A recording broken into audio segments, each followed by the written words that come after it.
vamos falar aqui a escrituração, tanto por parte do contribuinte substituto, quanto do contribuinte o quê? Substituído. Depois, eu vou finalizar falando as hipóteses que não se aplicam à substituição tributária, mesmo que a mercadoria constar lá no anexo 1 do livro 2. O substituto, eu disse para vocês, ele destaca o quê? 2 ICMS na nota, o ICMS próprio e o retido. Então, quando ele lançar no livro de saída do SPED a nota dele, ele vai lançar no registro C100, preenchendo os campos 21 a 24. O que são os campos 21 a 24? Base de cálculo e valor do ICMS próprio, base de retenção e valor do imposto retido. Quando a nota eletrônica de emissão própria, no SPED fiscal, você não lança itens, porque já está dentro do XML da nota, que já está com o governo. Quando você abre um C100, para cada C100 tem que abrir um analítico, C190, onde consolida qual a situação, CFOP e alíquota. Nesse C190, essa empresa contribuinte substituto vai informar a base de cálculo e valor do ICMS próprio, base de retenção e valor do imposto retido. O ICMS próprio dele vai sair do C190 e vai para o E110, e o ICMS dele retido vai para a apuração do E210. Esse E210 é como se fosse várias apurações num só. Esse registro E210 dentro do SPED é uma apuração na condição de contribuinte substituto, onde essa apuração é aberta por unidade da federação. Então, você vai abrir uma apuração do ICMS-ST na condição substituto com a sigla Rio, e aí você vai dizer o quanto vai apurar de ICMS-ST para o Rio. Então, as informações do C190 de ICMS-ST que eu apurei no mês, vai o quê? Para o campo 8 do E210. Mas eu vou ter que abrir também um E210 para cada unidade da federação que eu retive o ICMS, mesmo que eu não tenha inscrição naquele estado de destino. Se vocês abrirem o PVA, quem for curioso, abra o PVA hoje. Tem uma sigla lá, OIE. O que é esse OIE? Operações Interestaduais. Hoje, os fiscos trabalham com inteligência de informações. O que quer dizer? Você envia um único TXT, vai para o servidor da Receita Federal, a Receita Federal manda uma cópia para o Rio de Janeiro. Mas quando chega no servidor da Receita Federal, as operações interestaduais, a Receita manda para os estados de destinos específicos. Então, se eu vendi para o Rio Grande do Sul, tá, e no meu TXT tem informações de venda para o Rio Grande do Sul, o Rio Grande do Sul vai saber quem são os fornecedores que venderam lá para o Rio Grande do Sul. Porque no TXT do SPED você envia um único TXT e a Receita Federal pega as suas operações interestaduais e replica para os estados de destinos interessados ali, nas operações que você enviou, remeteu para aqueles estados. Porque vira e mexe, acontece, por exemplo, determinado estado manda cartinha para o contribuinte aqui, olha, o imposto, o ICMS-ST não foi pago. Por quê? Porque ele está recebendo essas informações em tempo real. Ele sabe que você vendeu para lá, que o Estado do Rio assinou convênio ou protocolo, mas que você não gerou GNRE alguma. A escrituração do varejista e o atacadista no livro de entrada, como eles tiveram seu imposto retido, eles não se acreditam. E se vender para dentro do Estado, também não vão o quê? Mais se debitar. Então, na entrada, o atacadista e o varejista no SPED vai lançar a nota no C100, sem preencher os campos 21 a 24. Porque a primeira regra do SPED que você tem que saber, quando a operação não gera crédito, você não vai informar a base de cálculo nem o valor do ICMS creditado.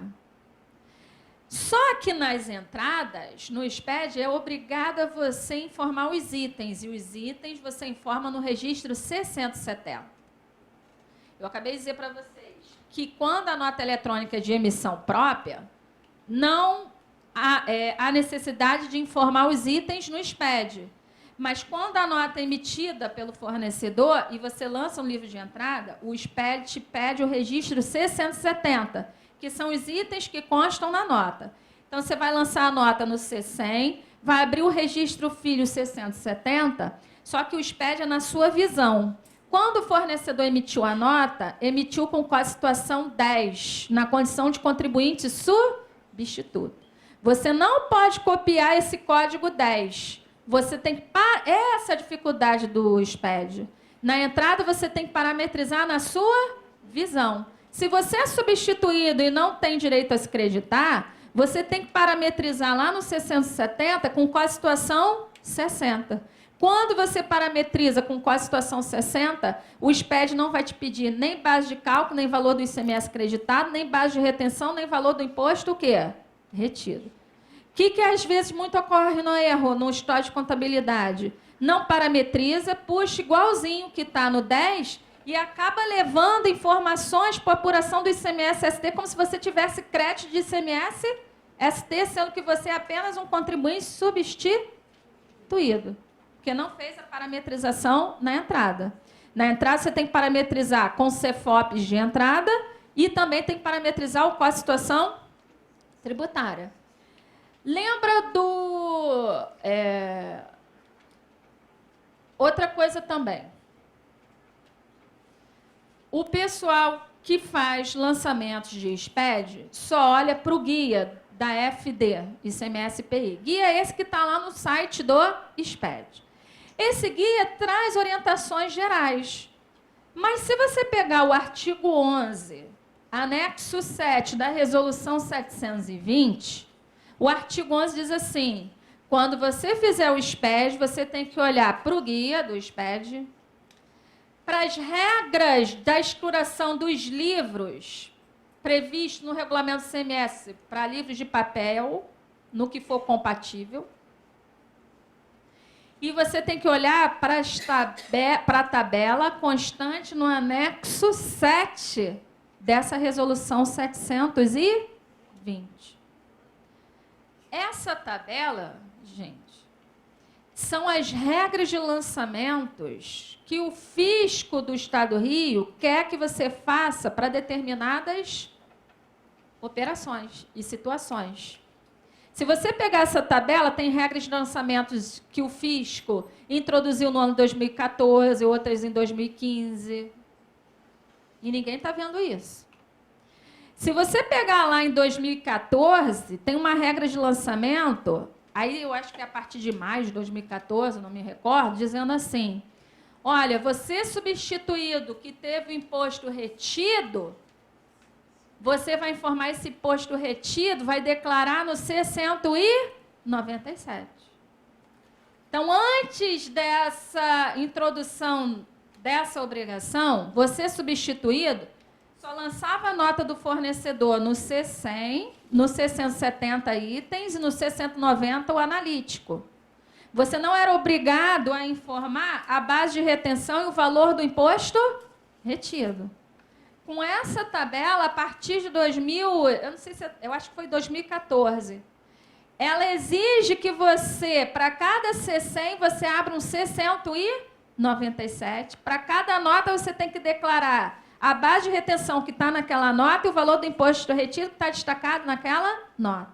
Isso não vai para a apuração do ICMS, é meramente declaratório. Por quê? Isso é a tabela 5.3 do SPED. Quando a tabela 5.3 do SPED, ali nós temos o código, ó, são dois códigos que foram criados. O RJ 91.990.100, quando for petróleo e energia elétrica, e o código RJ 91.990.101 outros. Esse código foi tirado da tabela 5.3. A tabela 5.3 é utilizada no registro 697. Quando o terceiro dígito é 9, quer dizer que você só está declarando a informação, não é um débito que vai para a apuração. Lembra no livro de papel que quando você comprava com imposto retido, você tinha que botar em observações base de retenção e valor do imposto retido?